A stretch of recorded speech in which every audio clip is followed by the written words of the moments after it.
diving into lesson 45. Welcome to day 45. And we are going to just do a quick recap as we do in some of the preceding lessons. Lesson 25, I do not know what anything is for. Lesson 26, my attack thoughts are attacking my invulnerability. Lesson 27, above all else I want to see. Lesson 28, above all else I want to see things differently. Lesson 29, God is in everything I see. Lesson 30, God is in everything I see because God is in my mind. Lesson 31, I am not the victim of the world I see. Lesson 32, I have invented the world I see. Lesson 33, there is another way of looking at the world. Lesson 34, I could see peace instead of this. Lesson 35, my mind is part of God's. I am very holy. Lesson 36, my holiness envelops everything I see. Lesson 37, my holiness blesses the world. Lesson 38, there is nothing my holiness cannot do. Lesson 39, my holiness is my salvation. Lesson 40, I am blessed as a son of God. Lesson 41, God goes with me wherever I go. Lesson 42, God is my strength. Vision is his gift. Lesson 43, God is my source. I cannot see apart from him. Lesson 44, God is the light in which I see. And finally, today's lesson, lesson 45, God is the mind with which I think. Today's idea holds the key to what your real thoughts are. They are nothing that you think you are, just as nothing that you think you see is related to vision in any way. There is no relationship between what is real and what you think is real. Nothing that you think are your real thoughts resemble your real thoughts in any respect. Nothing that you think you see bears any resemblance to what vision will show you. You think with the mind of God. Therefore, you share your thoughts with him as he shares them with you. They are the same thoughts because they are thought by the same mind. To share is to make alike or to make one. Nor do the thoughts you think with the mind of God leave your mind, because thoughts do not leave their source. Therefore, your thoughts are in the mind of God as you are. They are in your mind as well, where he is. As you are part of his mind, so are your thoughts part of his mind. Where then are your real thoughts? Today we will attempt to reach them. We will have to look for them in your mind because that is where they are. They must still be there because they cannot have left their source. What is thought by the mind of God is eternal, being part of creation. Our 3 5-minute practice periods for today will take the same general form that we used in applying yesterday's idea. We will attempt to leave the unreal and seek for the real. We will deny the world in favor of truth. We will not let the thoughts of the world hold us back. We will not let the beliefs of the world tell us what God would have us do is impossible. Instead, we will try to recognize that only what God would have us do is possible. We will also try to understand that only what God would have us do is what we want to do. And we will also try to remember that we cannot fail in doing what he would have us do. There is every reason to feel confident that we will succeed today. It is the will of God. Begin the exercises for today by repeating the idea to yourself, closing your eyes as you do so, then spend a fairly short period of time thinking a few relevant thoughts of your own, keeping the idea in mind. After you have added some 4 or 5 thoughts of your own to the idea, repeat it again and tell yourself gently, my real thoughts are in my mind. I would like to find them. Then try to go past all the unreal thoughts that cover the truth in your mind to reach the eternal. Under all the senseless thoughts and mad ideas with which you have cluttered up your mind are the thoughts that you thought with God in the beginning. They are there in your mind now, completely unchanged. They will always be in your mind exactly as they were. Everything you have thought since will then change, but the foundation on which it rests is wholly changeless. It is this foundation towards which the exercises for today are directed. Here is your mind joined with the mind of God. Here are your thoughts one with His. For this kind of practice, only one thing is necessary. Approach it as you would an altar dedicated in heaven to God the Father and to God the Son. For such is the place you are trying to reach. You probably will be unable as yet to realize how high you are trying to go. Yet, even with the little understanding you have gained, you should be able to remember yourself that this is no idle game, but an exercise in holiness and an attempt to reach the kingdom of heaven. In the shorter exercise periods for today, try to remember how important it is for you to understand the holiness of the mind that thinks with God. Take a moment or two as you repeat the idea throughout the day to appreciate your mind's holiness. Stand aside, however briefly, from all thoughts that are unworthy of Him, whose host you are, and thank Him for the thoughts He is thinking with you. Y'all, this is so important. Effectively, if we want to be the host of the presence of God, then we have to be a place worthy of Him to exist and coexist with us. And here's the thing, it's like, even if we're not a worthy host, He still is there. But if we want to fulfill on the fullness of what's possible, of existing in relationship with God, of existing in and with the presence of God, if we want to know the peace of God to the fullness and utmost, are we a worthy temple? Are we a worthy host? I love that she says this. Stand aside, however briefly, from all thoughts that are unworthy of Him whose host you are. Y'all, this is such a high aim, such a high call, and this is where Jesus coming and, I don't want people to, hopefully people aren't going to turn away because I said the name of Jesus, but whether you believe that the story of Jesus really literally happened, it's still such an important example for you and me to examine. There's a reason why the Bible has withstood the test of time. The story of Christ is a mirror for you and me of how we get to exist, of what's possible for us.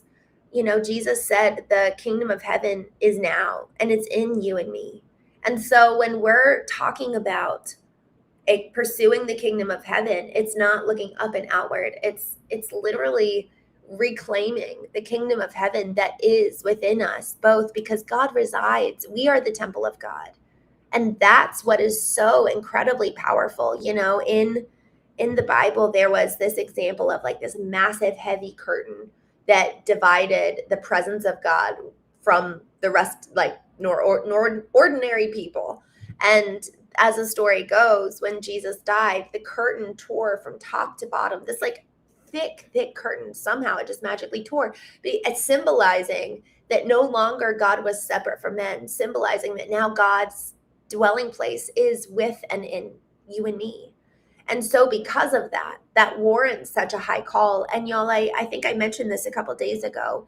When I learned to hear the voice of God, that's the most life-changing encounter I've ever had.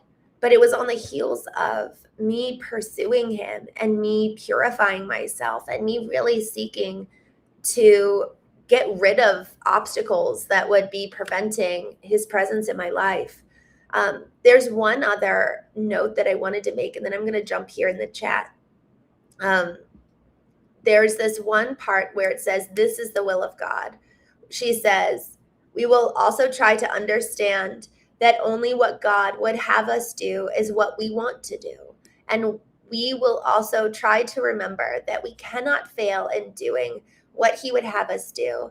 There is every reason to feel confident that we will succeed today. It is the will of God." I'm looking up a quote that I want to read to you.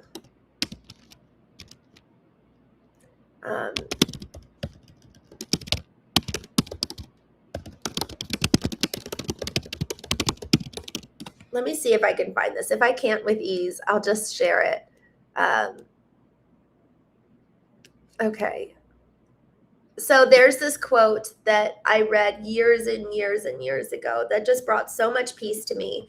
And effectively, it's along the lines of it's talking to you and me. And it's just this concept of like little sheep, how you want to do the will of the Father. How much more does the shepherd want you to do his will than you do? You can rest assured that he's not going to abandon you. And so, if we have the desire to experience the will of God, to know God, how much more does he want us to know him too? So, it's not like we're reaching and scraping in the dark, but instead we get to experience and know God because he wants to be known in return. So I'm going to go ahead and jump here in the chat. Good morning, Smart Man. Hello. Elijah, good morning. Gray, good morning. Lecter. Ray says, God is healing me. Oh, wow. I would love, love, love to know. I would love, love, love to know more about what you mean here. That's so beautiful.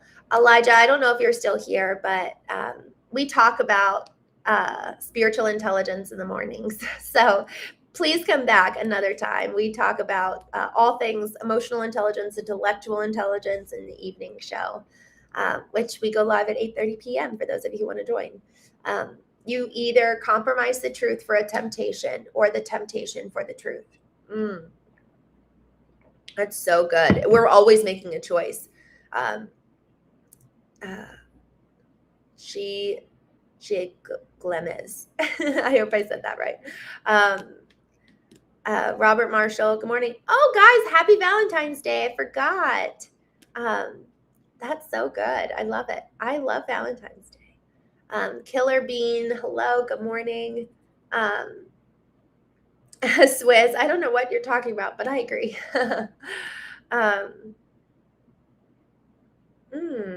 Sally, if you haven't already, save up on the couple of physical Bibles. Wow, interesting.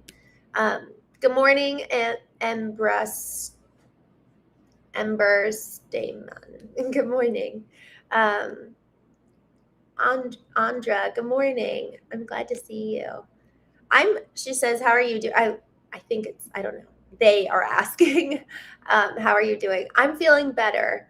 I'm feeling better, slowly but surely.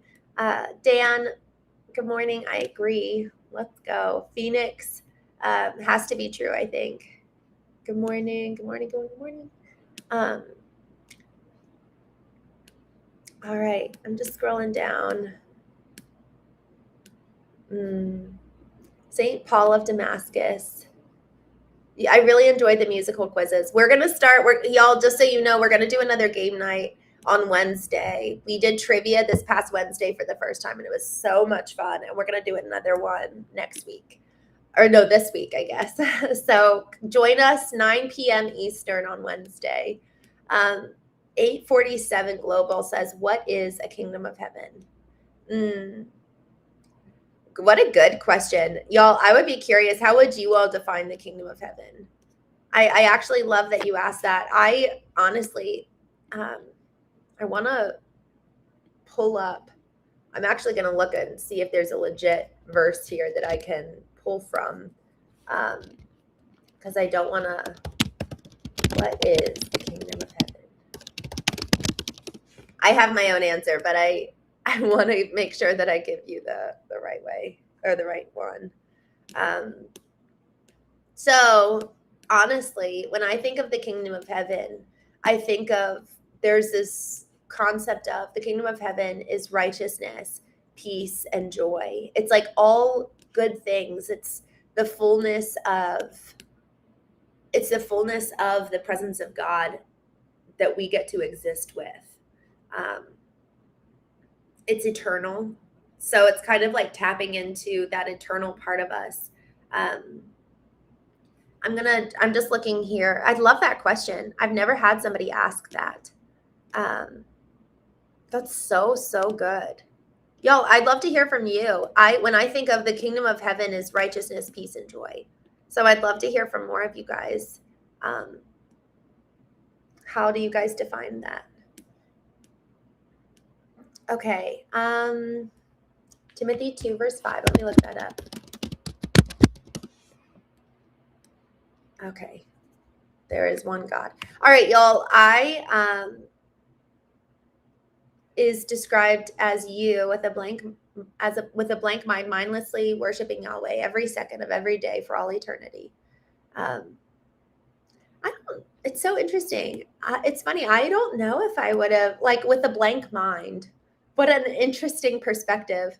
I actually don't know if it's mindless. I think that actually we're very engaged. Like, I actually think that Ray says, Kingdom of Heaven will be full of humble people who all truly love God and each other pure. Y'all, I think so much of the Kingdom of Heaven is right here and now. Like, we actually get to access that in now. And that's one of the things that isn't talked about. It's always talked about some future day. It's always talked about, oh, but soon. Oh, but when the apocalypse comes. It's always talked about a future day rather than, no, the Kingdom of Heaven is now. It's possible. It's here. And that was, I think, why a lot of people didn't like what Jesus taught, because he was effectively saying, like, you can have total freedom. You can experience and know God now, and you don't need it through access of the Pharisees, and you don't need it through the access of the religious people. People in the religious institutions a lot of times want you to go to God through them. And what God is saying is that we get to experience him now, today, and that the Kingdom of Heaven is within us. And in that process, the Kingdom of Heaven is righteousness, peace, and joy, and like all good things. It is the presence of God. It is the fullness of what we were created for. I really believe that. But frankly, I'm going to dive a little bit deeper into that, because I just love that question. And frankly, I think we don't spend enough time considering what is possible on the other side of pursuing truth, on the other side of pursuing God. What do we gain as a result of that? And so I just love that question. Thank you for asking that. Y'all, I will be live again tonight at 7 p.m. Eastern. And I hope you all have such a wonderful Valentine's Day. Talk about, we've got such a beautiful life. The Kingdom of Heaven is within. Guys, if we were to act like that, and we were to bring righteousness, peace, and joy, and to just really like love on the people we're around, how would that change the environment in our home? How would that change the environment with our children? How would that change the environment for ourselves? Like, how much more would we enjoy life when we actually, it's like activating the kingdom. There's parts of us that we choose to activate. We can activate health by working out. We can activate the kingdom of God by going inward and pursuing him, and really doing exactly what this exercise talks about, which is to really join the mind of God, and to see the world through his eyes and say, God, like, here I am. I surrender to you. I want to see the world through your eyes. I want to love people like you do. And all of a sudden, man, the people that have just driven us crazy, all of a sudden we just have so much more compassion and so much more love, so much more tenderness. So to that point, happy Valentine's Day. I hope you all just have such a wonderful day. And I will see you tonight, 5 p.m. Eastern. And I will talk to you soon. 86 Colombian. No children. I'm excited for when I do, though. Mauricio, I love this. We are in the Kingdom of Heaven now. If you can't see God in the eyes of your children, family members, and friends, in the trees, the sky, the birds, and the animals of the earth, then I do not know where. Oh, I love that. That's so beautiful. This is so beautiful. All right, y'all. Have a wonderful day. I will talk to you soon, and see you tonight, 7 p.m. Eastern, where we will be talking about personal branding. Very, very different than this conversation. So I will see you then. Bye.